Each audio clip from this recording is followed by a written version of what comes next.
You're listening to KYOT Radio, The Coyote.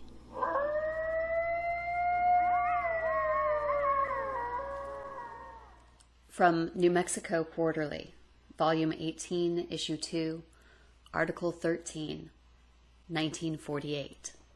The Coyote's Name in Human Speech, by J. Frank Dobie. The Spanish zeal for Christianity in the New World included an inquisitional intolerance that burned to ashes the records of pre-conquest civilizations. Mexican parchments saved from the sacerdotal fires show the coyote as a frequent hieroglyphic symbol, his figure in varying forms representing, for instance, the ancient town of Coyoacan, a suburb of Mexico City. The name probably means place of the coyote cult. There certainly was such a cult. The Aztecs had a god called Coyotl, to honor whom they dressed in coyote skins and held fiestas. They also believed in another being called Tezcatlipoca, who was supposed to be able to transform himself into a coyote. Thus transformed, he would often place himself on the road in front of travelers to warn them of robbers or some other danger ahead. The Anglo-American policy towards the Aborigines of the New World was to push back and kill off. Any white man who married an Indian woman, with or without benefit of clergy, was stigmatized squaw man. The Spanish policy towards the Aborigines was to baptize, peonize, and crossbreed. Indians, who came under the domination of priests and hidalgos, were accurately termed reducidos. These contrasting attitudes toward native human beings were extended to all things native. The English tended to give any new species of fauna or flora the name of whatever in the Old World it resembled, calling robin, for example, a bird that is not a robin at all, even if it does have a reddish breast. The Spaniards accepted native names for plants and animals to the extent that the English accepted native names for streams, in mixing their blood with that of the indigenes. They absorbed quickly indigenous nomenclature as well as the lore of native life.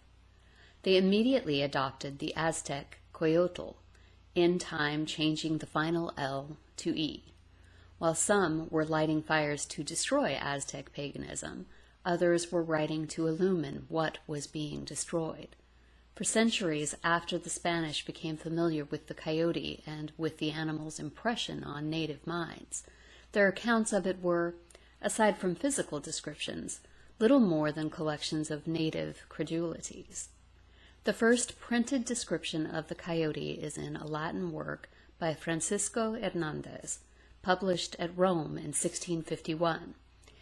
In a chapter entitled Concerning the Coyotl, or Indian Fox, Hernandez wrote, "The coyotl, which certain people think to be the Spanish fox, others the adipus, and which others regard as a distinct species, is an animal unknown to the Old World, with a wolf-like head, lively large pale eyes, small sharp ears, a long, dark, and not very thick muzzle, sinewy legs with thick crooked nails, and a very thick tail.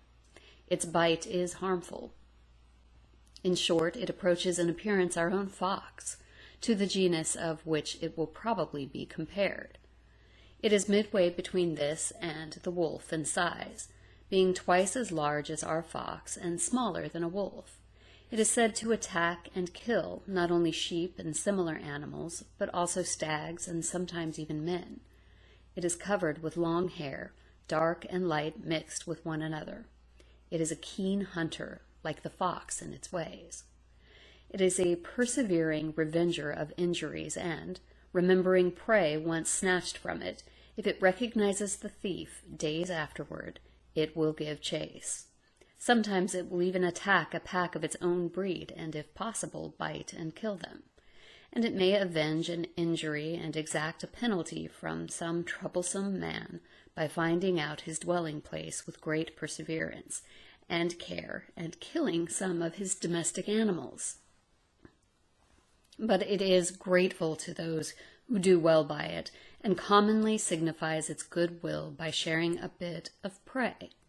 Looking to its medical value, they say that the pain of extracted teeth may be allayed with the tail of a coyotl. The animal inhabits many regions in New Spain, particularly those tending toward cold and chill climate. Its food consists of weaker animals, maize, and other kinds of corn, and sugar cane whenever it finds some. It is captured with traps and snares and killed with the arrow. Friar Bernardo de Sahogan began composing his General History of Affairs in New Spain about 1560. Guardians against daylight in human minds considered his work dangerous, however, and it was not printed until 1830. Sahagun was more specific than Hernandez in treating of the coyote's gratefulness to those who do well by it. He wrote, "The animal of this country called coyotl is very sagacious in waylaying. When he wishes to attack, he first casts his breath over the victim to infect and stupefy it. Diabolical indeed is the creature. A recent happening is worthy of note. A traveler on a road saw a coyotl, which motioned him with a forepaw to approach. The traveler frightened of such conduct, but went on. Upon nearing the animal, he saw a snake wrapped tightly about its neck, the snake's head in the coyote's armpit. Within himself, the traveler said, 'Which of these two should I aid?' He decided to aid the coyotl. He picked up a stick and began to strike the snake, which unwound itself, fell to the ground, and fled to the weeds. The coyotl fled also, but in a short while encountered the traveler in a cornfield. In his mouth he carried 2 chickens by the necks, and these he laid at the feet of his rescuer, making motions with his mouth that he should accept them. Then he followed behind the traveler until he arrived at his own house. 2 days later, the coyotl brought him another chicken. As has been said, Anglo-American discoverers of the coyote named it prairie wolf. By 1830, English speakers were dropping this name and adopting the Mexican. Their spellings of it, like those of Shakespeare's name, took a long time to settle down. Anglicized approaches to the now accepted form included many spellings. Perhaps there is no single right way for English speakers to pronounce the word. Like morals, correctness of pronunciation often depends upon latitude or longitude. Historical pronunciation accents all 3 syllables of the word, coyote. Coyote, often abbreviated orally into coyote, does well enough. The impact that human characters and animals make on the popular mind are often reflected in popularization of their names.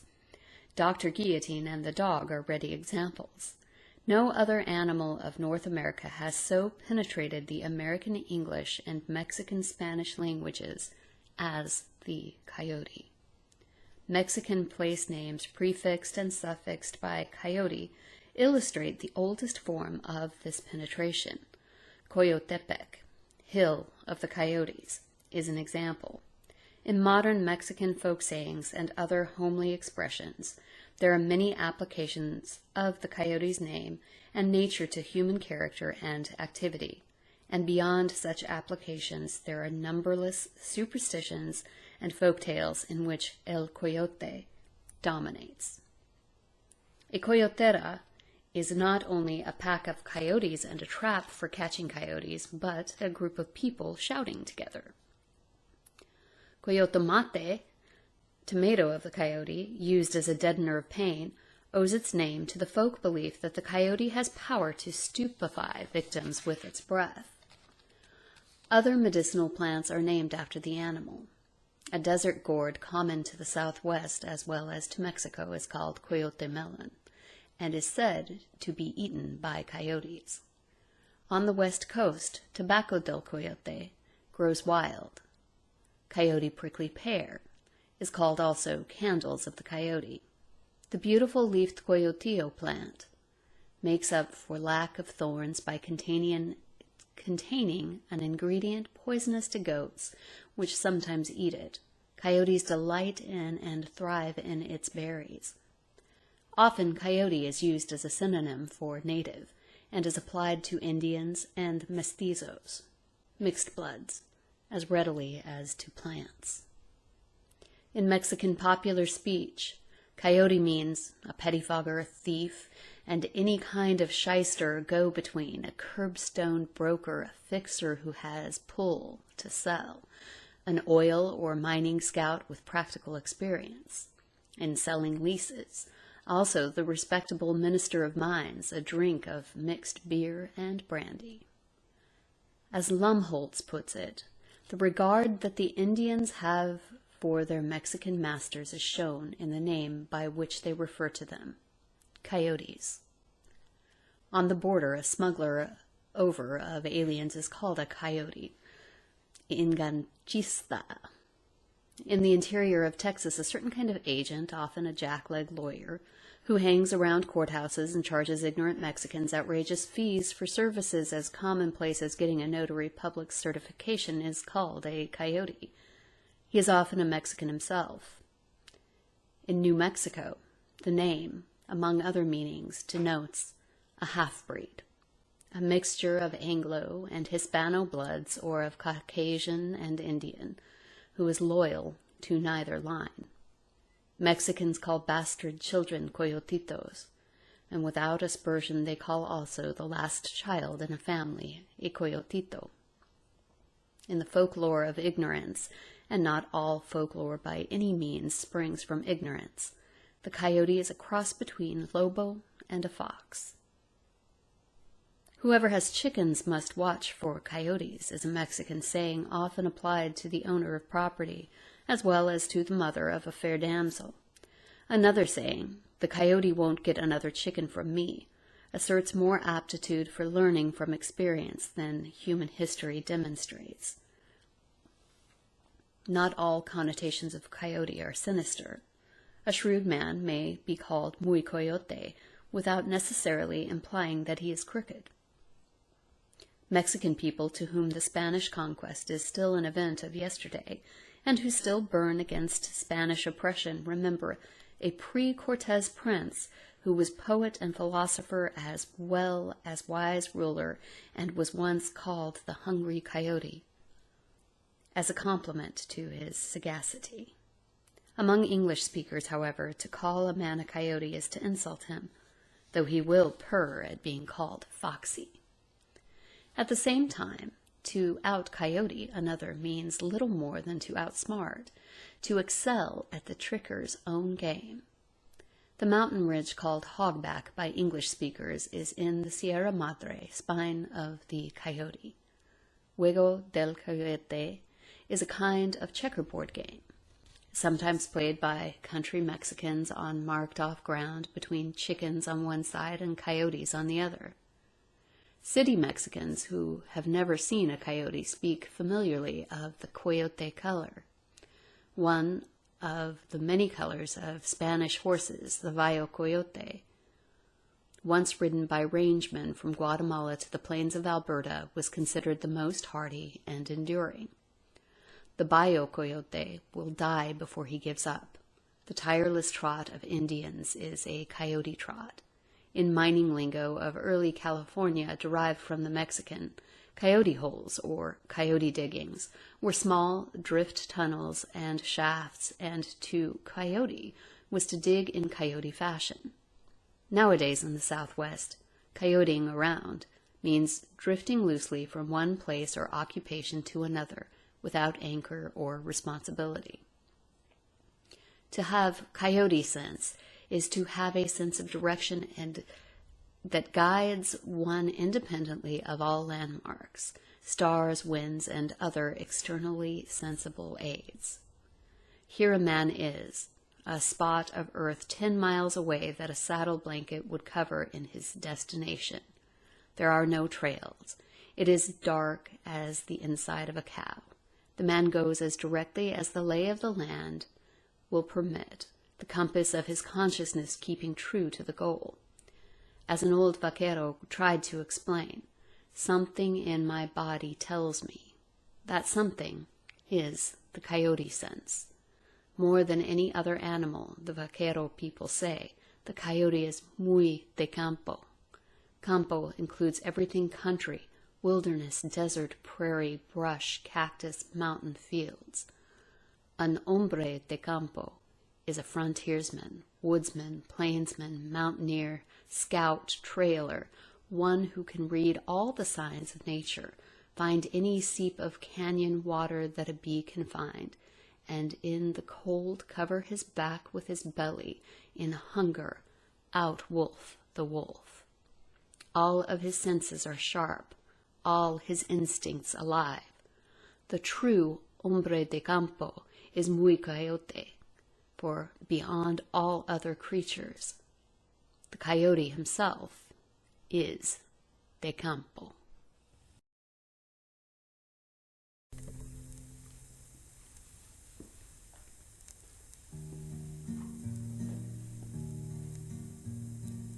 Todo sucede en la vida, de lo que no hay que dudar.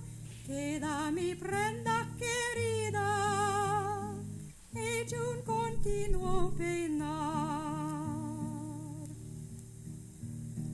Life brings us much disappointment. No one can doubt this is true. Falling in love is a trouble, painful for me and for you. Tú dices que no me quieres, porque ya tienes a quien. Igualitos estaremos, porque yo tengo también.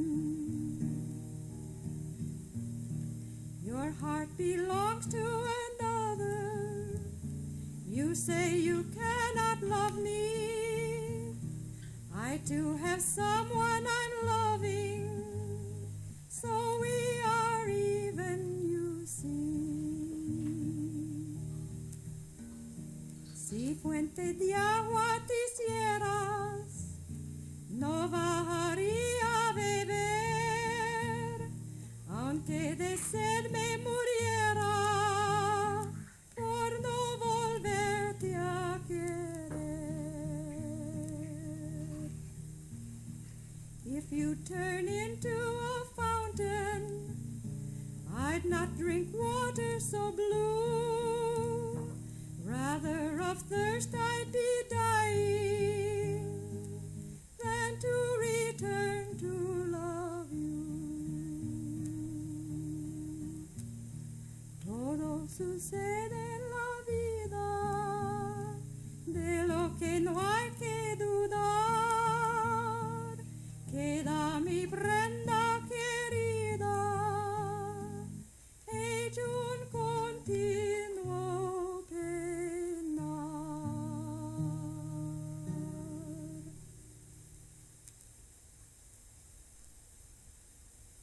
Duérmete, niño lindo,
I like to think of my grandmother's hands, the meals those hands made, the preserves and jellies and jars of beans for the long winters, the chokecherries, plums, and apricots they picked.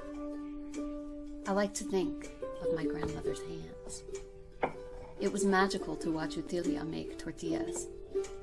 She must have made thousands of them. The children they fed, the diapers they changed. Hands both tender and harsh, in comfort and discipline. Hands worked to the bone, yet ever precise with needle and thread. Nell showing me how to properly thread a needle.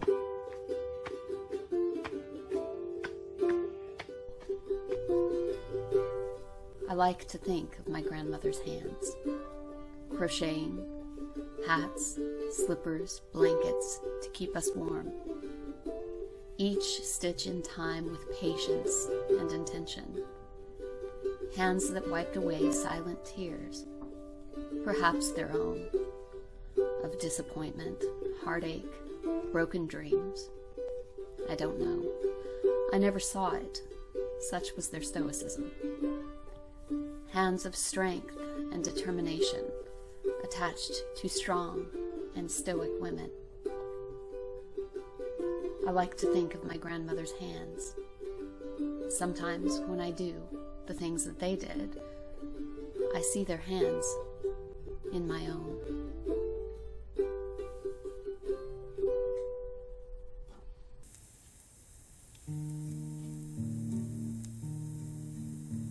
Enséñame a amar, enséñame a querer, no me enseñes a olvidar, porque no quiero aprender. Facundita de mi vida, dime quién te bautizó, quién te puso facundita para que te amara yo. Oh, teach me to love and teach me to yearn. Do not teach me to forget, for I do not want to learn. Facundito, my life, tell me who named you Facundita, that I might fall in love with you. Enséñame a amar, enséñame a querer, no me enseñe a olvidar, porque no quiero aprender. Pajarito amarillito con las alas color limón, como quieres que te cante si me duele el corazón. Oh, teach me to love and teach me to yearn. Do not teach me to forget, for I do not want to learn. Oh, little yellow bird with 11-colored wings, how can I sing to you when my heart with sadness rings? Enséñame a amar, enséñame a querer, no me enseñe a olvidar, porque no quiero aprender.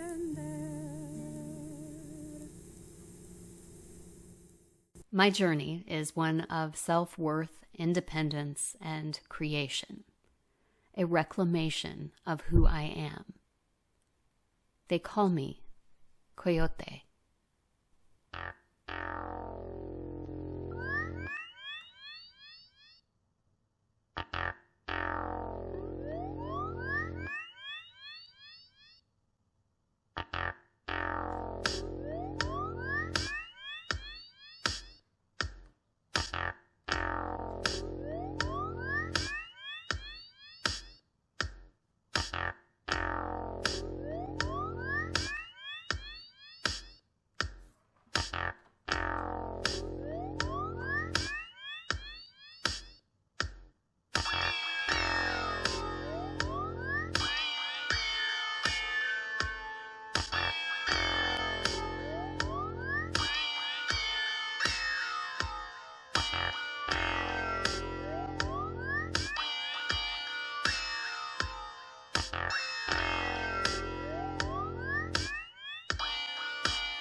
On countless Sundays after church and holidays, we would go to my grandmother's house. The kitchen would be full of people, neighbors, friends, family, all gathered around the big round table, eating fresh tortillas and filling up on beans and chili and potatoes kept warm on the wood stove. When Jenny was there, however, I always knew it was going to be special, because when Jenny was there, it meant that there would be music. Old music. Music of la gente, people who had never crossed a border, but whom the border had crossed. She would sit there at that kitchen table, her hair pulled back, accordion on her lap, and she would begin to play and sing.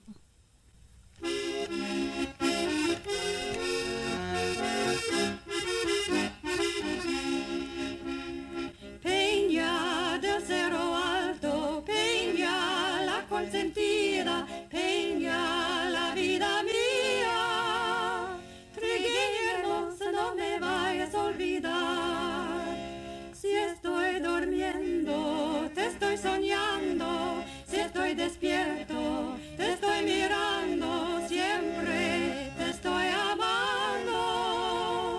Trigueños, no me vayas a olvidar.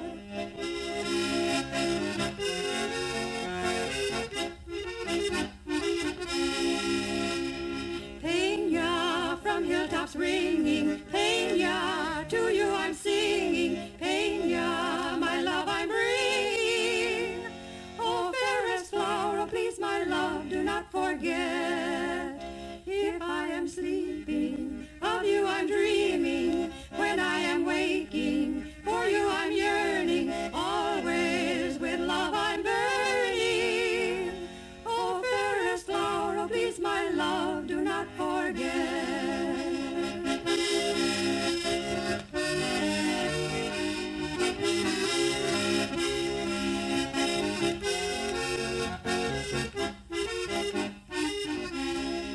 Si estoy durmiendo, te estoy soñando, si estoy despierto, te estoy mirando, siempre te estoy amando. Trigueña hermosa, no me vayas a olvidar.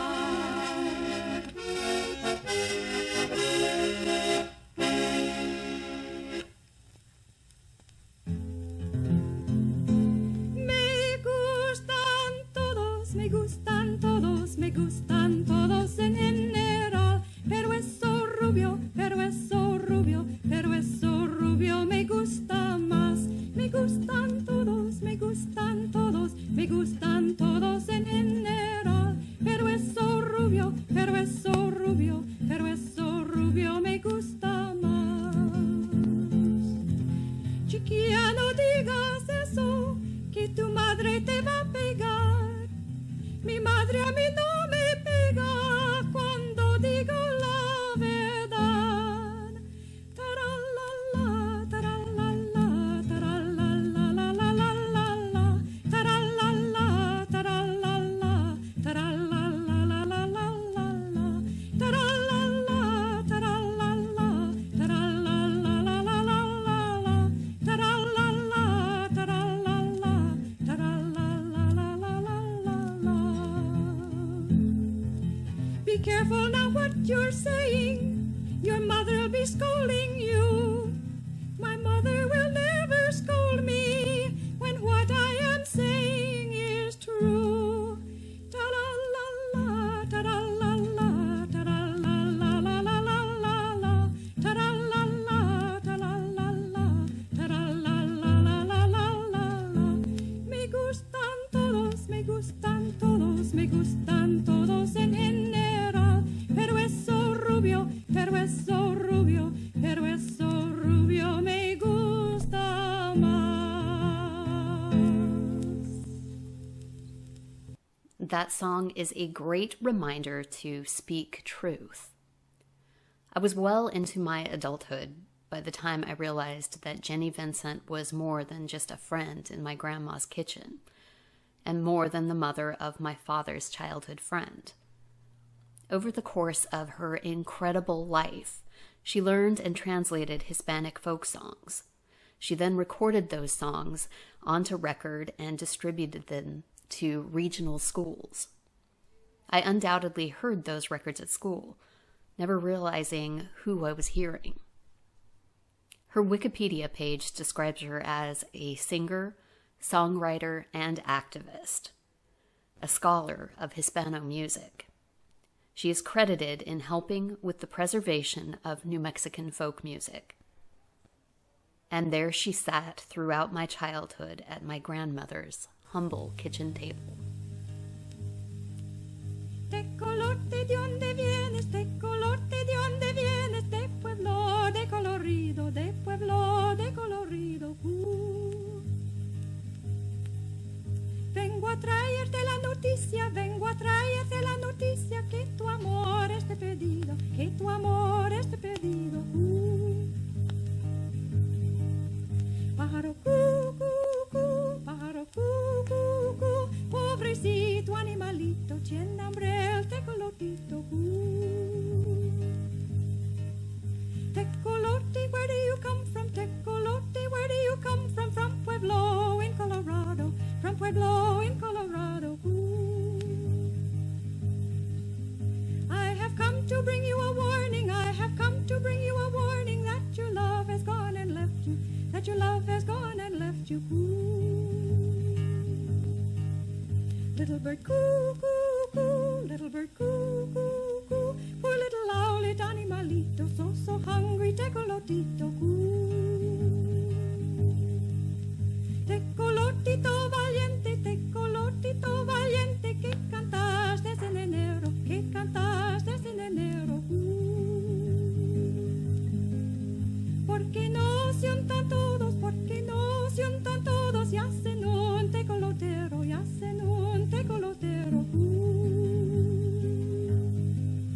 Pájaro pájaro pobrecito animalito, tiene hambre el tecolotito.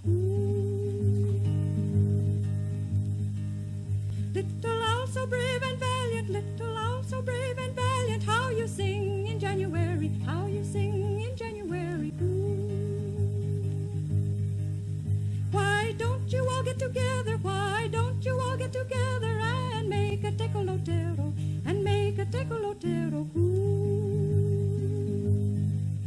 Pájaro pájaro pobrecito animalito, tiene hambre el tecolotito.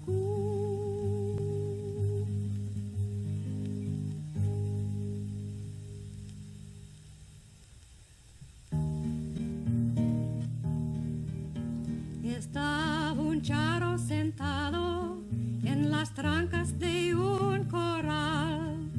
There was a charro a-sitting on the fence of a white corral. Su mayordomo le dice, no estés triste, Nicolás. His mayordomo said to him, why so mournful, Nicolás? Necesito buen caballo, buena silla y buen gabán. I need a good cow pony, a good saddle and overcoat. Su mayordomo le dice lo que gustes, Nicolás. His mayordomo said to him, all is yours, Nicolás. Esa chica que usted tiene, con ella me de casar. You have a lovely young daughter, 'tis with her that I would wed. Su mayordomo le dice, tiene dueño, Nicolás. His mayordomo said to him, she's been promised, Nicolás. Nicolás se desespera y se quiere desbaratar. arrancar. Nicolas, in desperation, said he'd throw himself over a cliff. Su mayordomo le dice, de cabeza, Nicolas. His mayordomo said to him, go head first, Nicolas.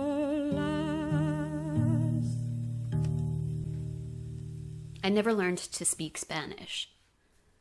When my father went to school, he was regularly punished for speaking his native tongue. As a result, he didn't teach his children. But people like Jenny Vincent preserved the culture anyway. I like to think that in my father, she saw that someday his children might want to know where they came from, the story of the culture. That in time, Teofilo's little daughter might find comfort in these songs. I credit Jenny Vincent for the preservation of the following song and for giving me license to make it my own in my own darkest hour. 1, 2, 3, 4.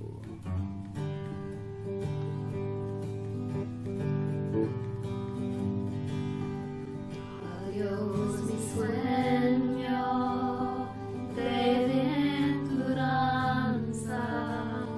de esperanza, murió la flor.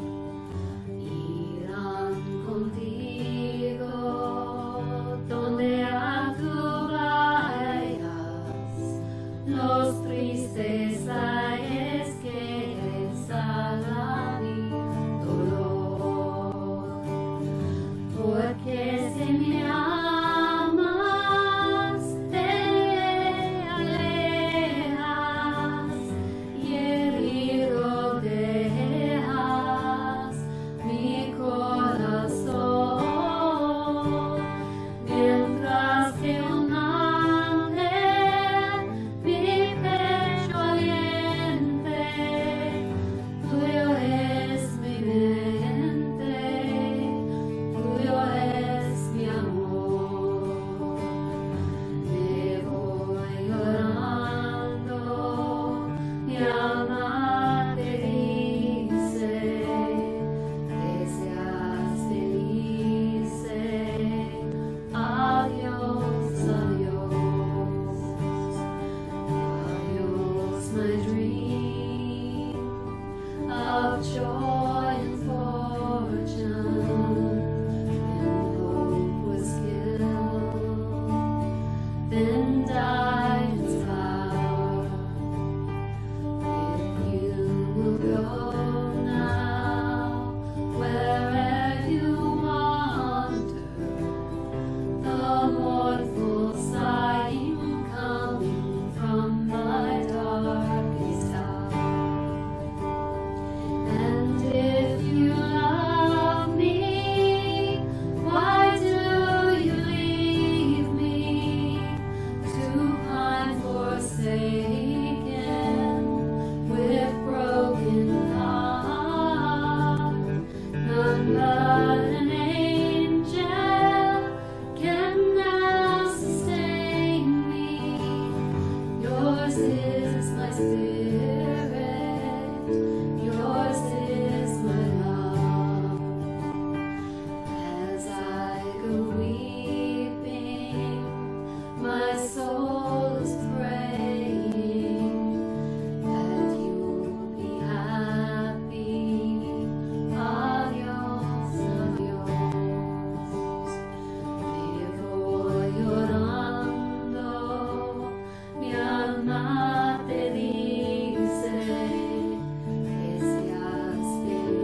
Several years ago, I went to Spain for the first time.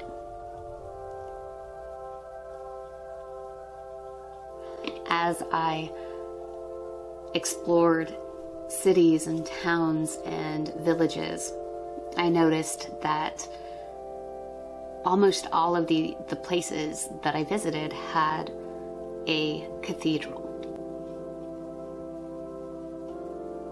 Now, most of these cathedrals were built on the highest hill.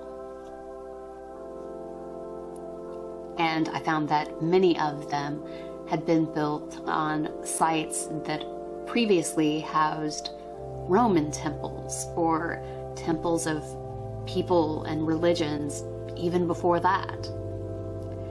So it was fascinating, this history of these cathedrals and these spaces, these spots where they were built. Having been visited for centuries before me by people seeking answers or seeking hope, and being that it was a transitional time in my own life, seeking answers and looking for hope, I found that really comforting.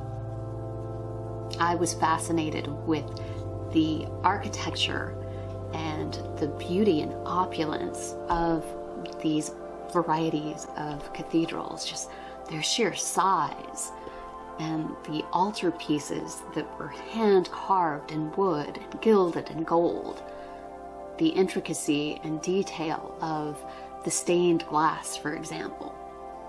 It was just so beautiful. There was one town in particular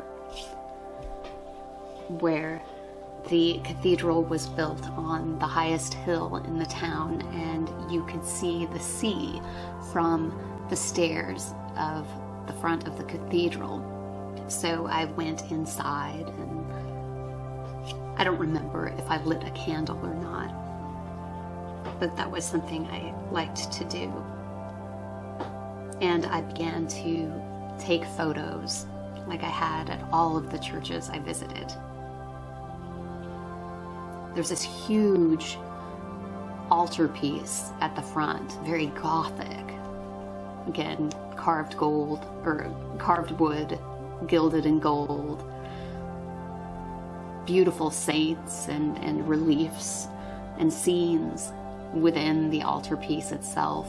Vaulted ceilings, beautiful stained glass with all of the colors just shining in down into this space. And there were a few people in there as well, other tourists like myself, I'm sure. But there were a few people in the pews praying or reflecting. And as I turned to leave after taking several photographs, I saw a man get up from the pew and begin to approach me. And I did panic a little bit. I wasn't sure if maybe I'd done something wrong or what this could possibly be about.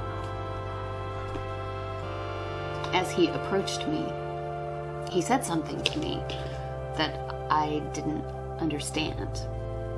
He asked if I spoke Spanish, and I didn't. And he could have been speaking to me in Catalan or one of the many dialects of Catalan or Spanish that are spoken in Spain. I didn't know. But he began to explain something to me that I would have missed completely had he not approached me. And over the doors that I had come in, there was Saint Mary. And he explained to me that if you stood in just the perfect spot, that her halo would light from the light outside. So I situated myself so that I could see the light shining through her halo, and I was so grateful. And it was this magical moment that overcame the barrier of language when I realized that communication isn't about language. It's about a desire to share and understand another person, to connect. And he recognized in me my interest in his space, that he was obviously very proud of, that he felt a part of. And he just wanted to share something special with me. It truly was a magical moment.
All right, letting my soul sing today.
crossing squishy lawns, backgrounds of brown meeting gray. Little blackbirds fly. ¿Dónde están esas torres de Puebla? ¿Dónde están esos templos dorados? ¿Dónde están esos vasos sagrados? Con la guerra todo se acabó. Entre escombros semían los heridos que lucharon con tanto valor. Y las madres decían a sus hijos, vamos pues a morir con honor.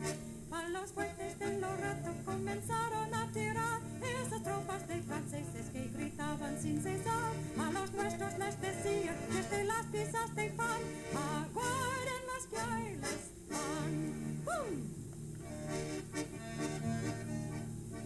Tell me where are those towers of Puebla? Tell me where are those temples so sacred? Tell me where are those chalices golden? With the war they have all been destroyed. The wounded who fought with such valor amid the dark ruins would cry, and the mothers would say to their sons, let us go then with honor to die.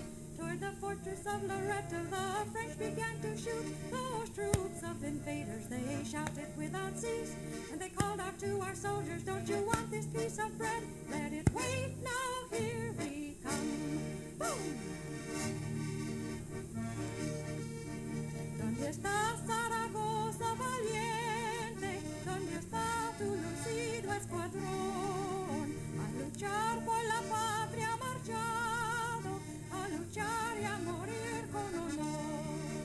Entre escombros tenían los heridos que lucharon con tanto valor. Las madres decían a sus hijos, vamos pues a morir con honor. Si mi suerte es morir en campaña, defendiendo mi patria, mi honor, mexicanos adornen mi tumba con la enseña de mi pabellón.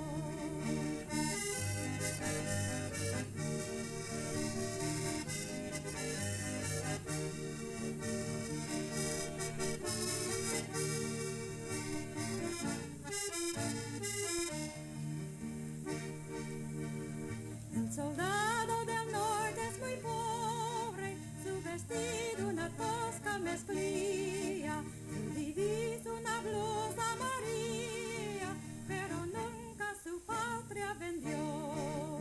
Entre escombros tenían los heridos que lucharon con tanto valor, y las madres decían a sus hijos, vamos pues a morir con honor. A los fuertes de Loreto comenzaron a tirar esas tropas de franceses que gritaban sin cesar. A los nuestros les decían que es de las piezas de pan, aguarden las que ahí les van.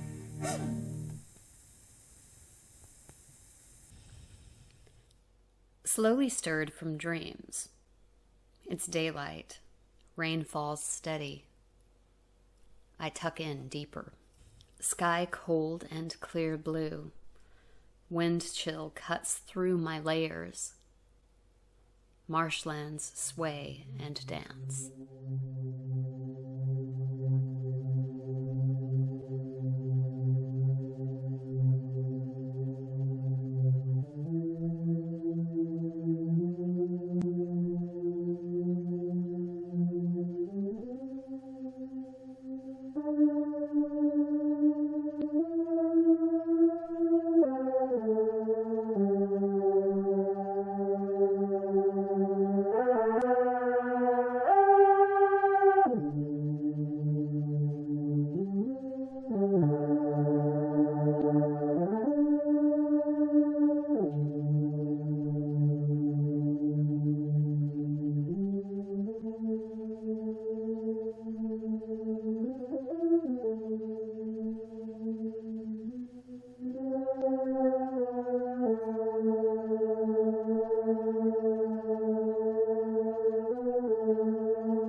wind blows through the tops of tall, spindly, naked trees. They tremble for spring.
Little yellow bird, through the glass I see you perched on the naked branch.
Yoga on the floor. Deep breath into the center. Let the bullshit go.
So when I was a kid, there was this truck, a big 18-wheeler pulling a trailer behind it, that used to travel around the country. It's kind of like a roadside attraction or a circus sideshow kind of thing. But painted on the outside of the trailer was some kind of picture. I think it was probably a picture of a whale. But it claimed to have a 20-ton, 38-foot sperm whale in that trailer. I was fascinated. I'd never seen the ocean. And although I'd undoubtedly seen pictures in books, I couldn't even really imagine what a whale looked like in person. I'm maybe 8 or 10 years old at the time, and I don't even think I'd ever been to an aquarium. So one summer day, this truck with little Irvy, the sperm whale from the Pacific Ocean, was parked in the parking lot of the local Piggly Wiggly. I begged to go see this thing. And I have a small victory in convincing my parents to let me see this whale. After a lot of debate and questions of, are you sure you want to see that? They did try to talk me out of it, but I really wanted to see a whale. So the fee is paid, and one of my parents has to go with me. I'm pretty sure it was my dad. And to see the exhibit, you have to walk up some stairs that lead to a door on the side of the semi-trailer. So we go up the steps, and under the awning, over the doors, and step into this dark and cold trailer. I'm not sure what my young mind was expecting. Maybe I thought that there was some way that there would be a big fishbowl in there and there would be a giant fish swimming around. Maybe I thought I was going to make a friend. I don't know. But the darkness and cold on the inside of this trailer is a stark contrast to the sunny summer day just through the door. But my hopes are instantly dashed. Any sense of childlike wonder is gone. Because what I actually see in this truck is a big dead whale refrigerated behind a piece of glass. It smelled very much like the seafood counter of the very same Piggly Wiggly whose parking lot I was standing in. Now, this is a very strong smell in that grocery store in a landlocked state in the 80s, when the catch of the day wasn't from that day, and probably not even from yesterday, but days ago at best. I think the whole experience probably inhibited my appreciation of seafood for most of my life.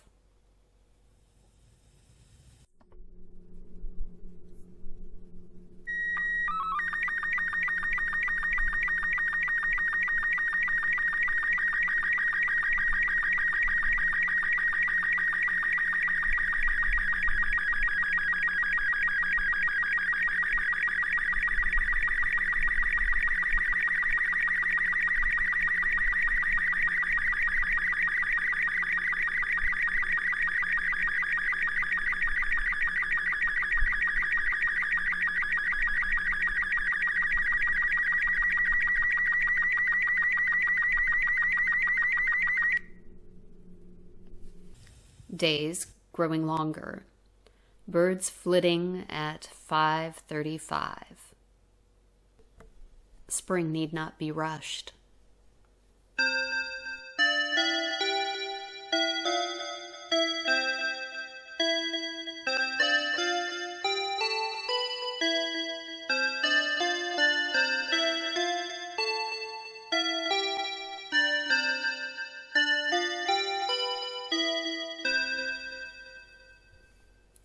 Lengthening days now, pink magnolias high in the trees, languish at sunset.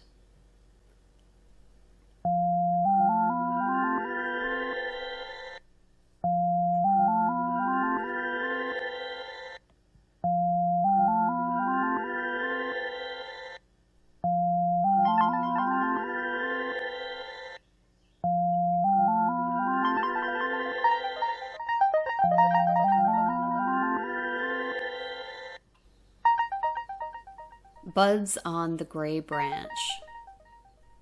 Magnolias bloom magenta, dancing as rain falls.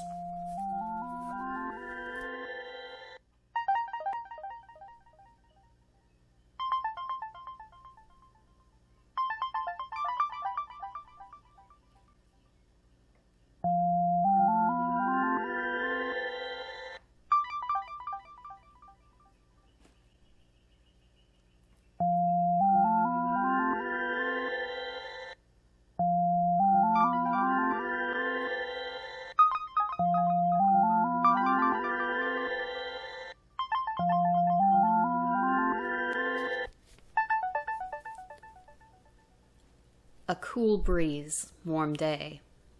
Raining early, sun at noon. Peaceful afternoon.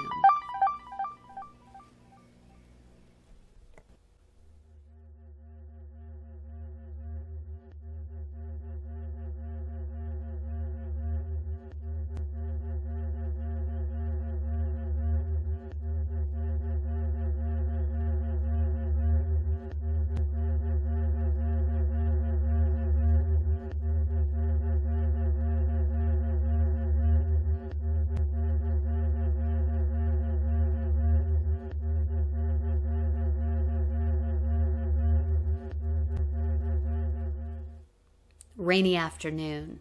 Sun peeks out first time today. In time for golden hour.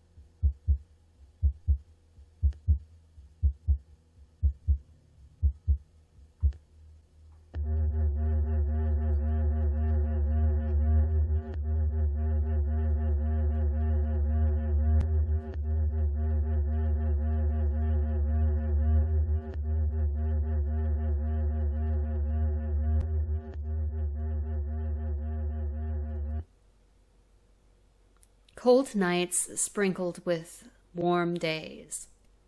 They are wrestling. Cool nights will succumb.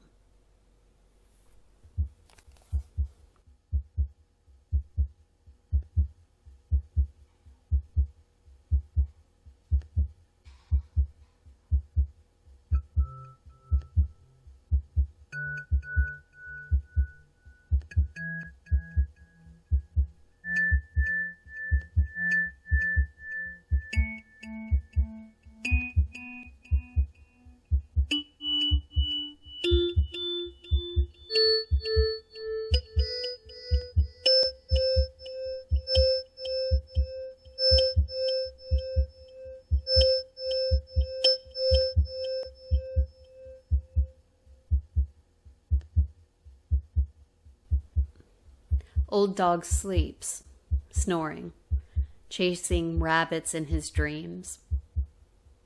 I watch his paws twitch.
I still hear the call, the untamed lands and big skies. Coyote, come home.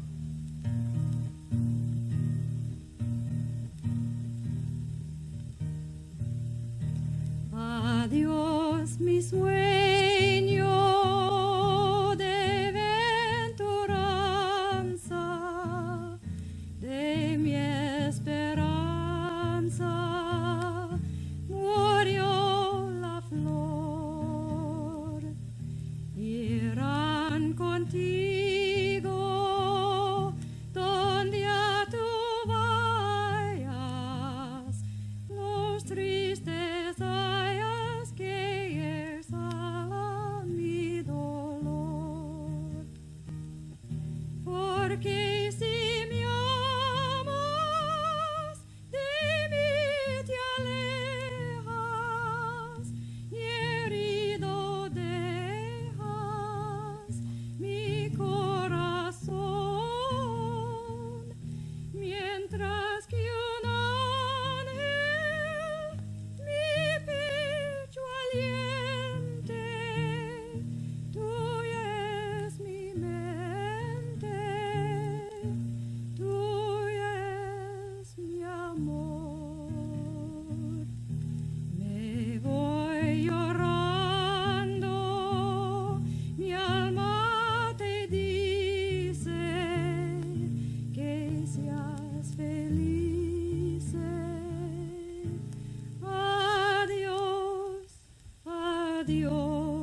Among the sagebrush, I know you're there, but hidden, howling lonely songs.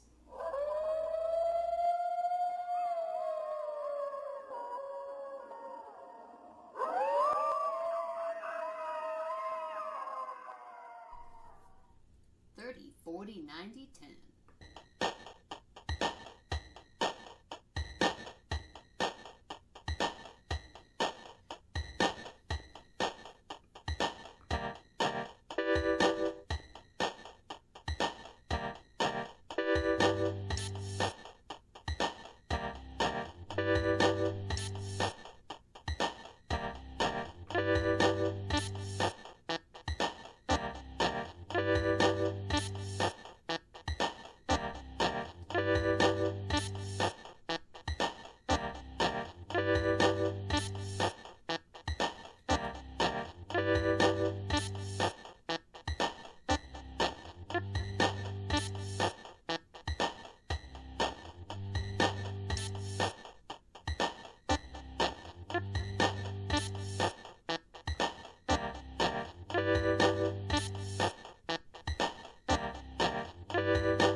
In my glass, cubes melt, swimming in southern sweet tea, tasting of summer.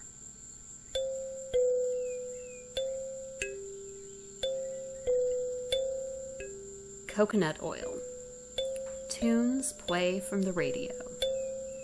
I lounge on lawn chairs.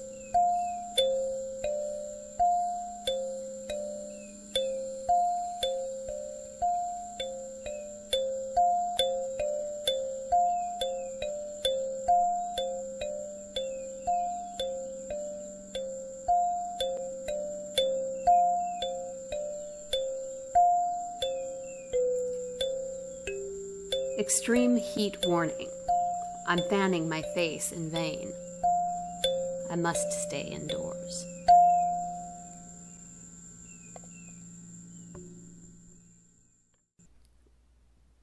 Reaching for the sky, just beyond my fingertips, goals lofty as clouds.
He flies out today, across that great, wide ocean. A new life awaits.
Seashells on the beach, through the storms and crashing waves.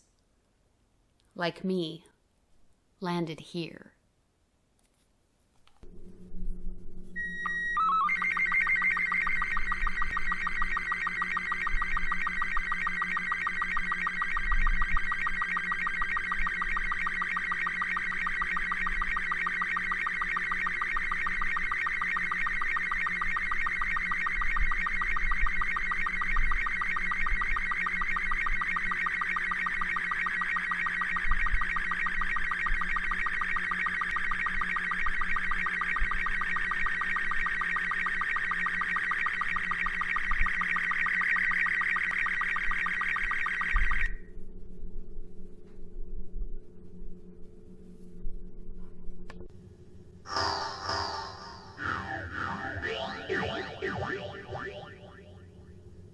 The days are warmer, the ground dusted and yellow, pollen from the blooms. Georgia pines in spring scatter their cones about. I step carefully. I'm in the backyard. Tried to make it safari. Saw no elephants.